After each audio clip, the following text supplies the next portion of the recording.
स्वागत तुमचं news launcher मराठीवर. मी अशोक वानखडे.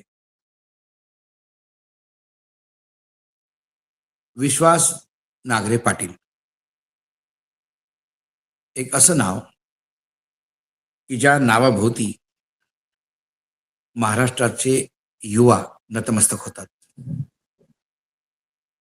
ज्याला महाराष्ट्राचा सिंगम बोललं जातं, जो गरिबीतनं कसा संघर्ष करून वर आला म्हणून विद्यार्थ्यांसाठी रोल मॉडेल आहे. स्वतःच्या इमानदारीसाठी ते जाणले जातात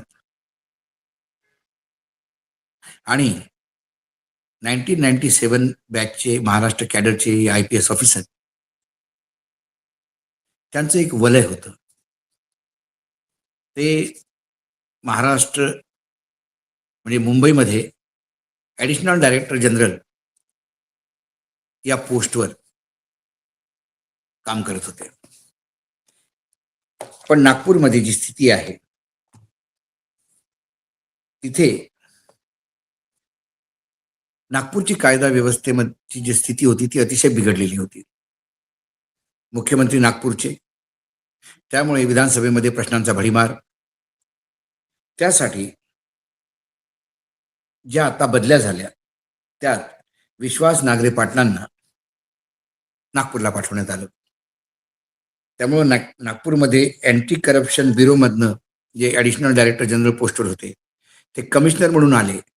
नागपूरच्या गुन्हेगारी जगात थोडीशी भीती निर्माण झाली की आता नागरे पाटील येणार आहेत, ते कोणाला माफ करणार नाहीत. पण एकाएकी विश्वास नागरे पाटील हे खलनायक लोकांना दिसायला लागले. कारण इथे आल्यानंतर नागपूरमध्ये ते एका संघाच्या कार्यक्रमामध्ये गेले आणि संघाच्या कार्यक्रमामध्ये गेल्यावर तिथे त्यांनी भाषण दिलं.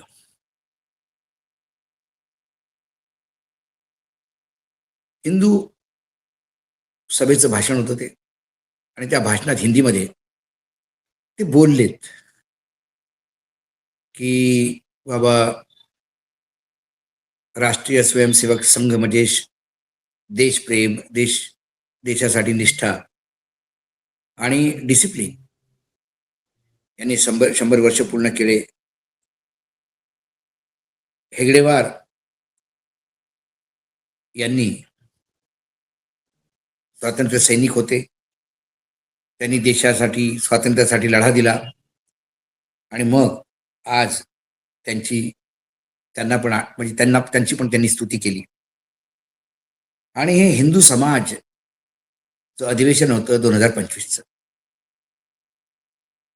त्यांच्या या भाषणाची क्लिप बाहेर आल्या पूर्ण महाराष्ट्राच्या राजकारणात हलचल माजली. सर्वात पहिले राज ठाकरे यांनी आवाज उठवला. ते म्हणाले, विश्वास नागरे पाटील, तुम्ही राजीनामा द्या, संघाला जॉईन करा. पण सरकारी नोकरीत असताना अशा कार्यक्रमात तुमची वर्णी लागतेच कशी? कसं काय तुम्ही या कार्यक्रमाला जाता? ऑल इंडिया सर्व्हिस ऍक्ट 1951 च्या अनुशंसाने all India service conduct rule 1968 हे तयार झाले. त्या all India service conduct rule मध्ये रूल 3 जो आहे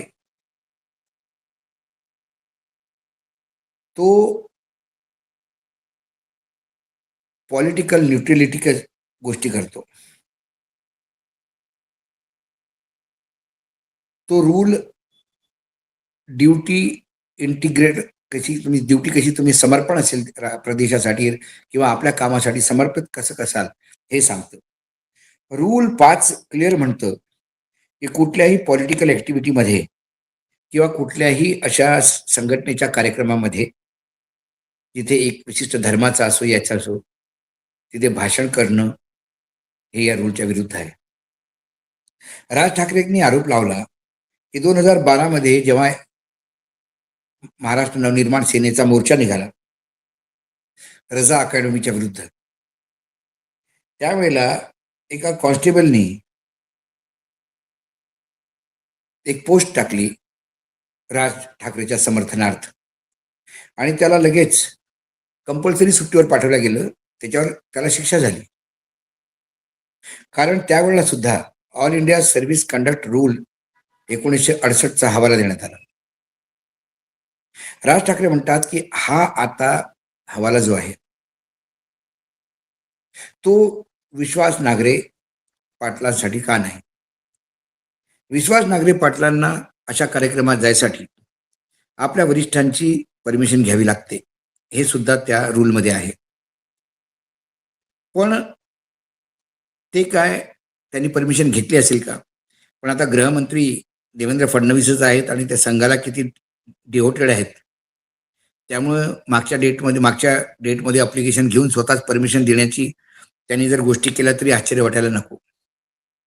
पण ज्या स्वयंसेवक संघाला ते स्वातंत्र्याची लढाई, स्वातंत्र्यप्रेमी, देशप्रेमसाठी म्हणाले, त्या संघाने स्वातंत्र्याच्या लढ्यात कधीही पाठ घेतला नाही. अगदी स्वातंत्र्य मिळाल्यावर देशाचं 50 वर्षाच्या पेक्षा जास्त वर्ष यांनी आपल्या भवनावर तिरंगा लावला नाही, तिरंग्याचा विरोध केला. ज्या संविधानाची शपथ घेऊन नांगरे पाटील IPS झाले, त्या संविधानाला त्यांनी धुतकारलं, त्याला जाळलं आणि मनुस्मृती तिथे लागू करण्याचा प्रयत्न केला. त्यानंतर बाबासाहेब आंबेडकरांनी मनुस्मृती जाळून त्यांना सांगितलं की हे संविधान असंच राहणार आहे. हळूहळू काही वर्षापूर्वी तिरंगा फडकणं सुरू केला, संविधानाला नमन करणं सुरू केलं. परंतु मुख्य उद्देश या देशाचं संविधान बदलणं आणि किंवा रद्द करणंच आहे. संघ आणि भाजपा याचं काय नातं आहे हे या देशातल्या लोकांना सांगायला नको. संघ चालक किती जरी वेळा म्हणत असतील की आमचं काही त्या BJPचे घेणं देणं नाही, ते एक राजकीय दल आहे, आमचा फायदा त्यांना होतो तो गोष्ट वेगळी. पण फायदा कोण कोणाचा उठवतो? जे संघ रजिस्टर्ड नाही, ज्यांचे अकाउंट ऑडिट होत नाही, त्यांचे हजारो करोड रुपयाच्या बिल्डिंग उभ्या कशा राहतात?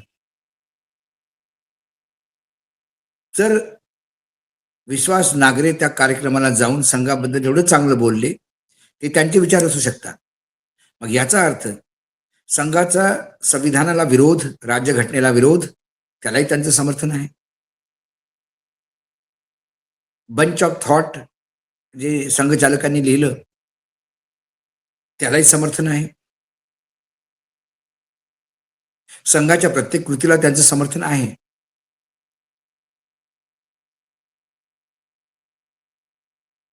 तो जो हिंदू समाजची मीटिंग होती ती काय धार्मिक नव्हती का? काय अहिंदू समाज जितका आहे किंवा मायनॉरिटीज आहे की जे हिंदू नाहीत नागपूरमधले, त्यांना काय गॅरंटी की त्यांना विश्वास नांगरेंकडनं न्याय मिळेल? कारण एक वेळा जर सगळ्यांना कळलं की हा कोण्या चष्म्यातनं सगळीकडे पाहतो, तर तुम्ही भगव्या चष्म्यातनं नागपूरला पाहत असाल, मग त्या चष्म्यातनं न दिसणारी लोक, त्यांच्यावर काय तुमचं क्रोध, त्यांच्यावर राग निघणार का? बऱ्याच गोष्टी आहेत. मला व्यक्तीशी वाईट वाटलं, कारण विश्वास नांगरेचं ट्रॅक रेकॉर्ड फार चांगलं आहे. पहिल्यांदा त्यांनी ग्रहण लावलं. बहुतेक सत्तेत पुढे जाण्याचा मोह, प्रमोशन पाहिजे म्हणून. कारण कैलाश विजयवर्गीयचा एक व्हिडिओ आला आहे मार्केटमध्ये. मध्य प्रदेशचे एक मोठे मंत्री आहेत अर्बन डेव्हलपमेंटचे. ते म्हणाले की संघामध्ये इतका रस झाला आता, आपली सत्ता आली की सगळे अधिकारी येऊन कानात मला सांगतात, हे साहेब माझी पोस्टिंग जेव्हा त्या ठिकाणी होती तेव्हा मी संघाच्या शाखेत जायचो. तर तू काय संघाच्या शाखेत जाणारी लोक आम्ही सत्तेत आल्यावरच येतात का? मी त्यांना म्हटलं, म्हणे काँग्रेसच्या सरकारच्या वेळेला तर तू संघाच्या शाखेत जाताना दिसला नाही. त्यामुळे प्रत्येकच अधिकारी आपल्याला संघनिष्ठ मानायला सुरू केले, कारण त्यांना चांगल्या पोस्टिंग, चांगलं प्रमोशन आणि सरकारची कृपा पाहिजे. विश्वास नांगरे पाटलांचं त्या सभेत जाणं यासाठी तर नसेल, आणि तसं असेल तर मग ही अतिशय दुर्दैवी गोष्ट आहे महाराष्ट्रासाठी. एक पोलीस ऑफिसर ज्याला सिंगम म्हणायचे महाराष्ट्राचा, तो सुद्धा पलटला का? हा प्रश्न आहे. आज न्यूज लॉन्चर मराठीमध्ये एवढंच. पुन्हा येतो काही विषयासोबत. तोपर्यंत नमस्कार. पाहत रहा न्यूज लॉन्चर मराठी.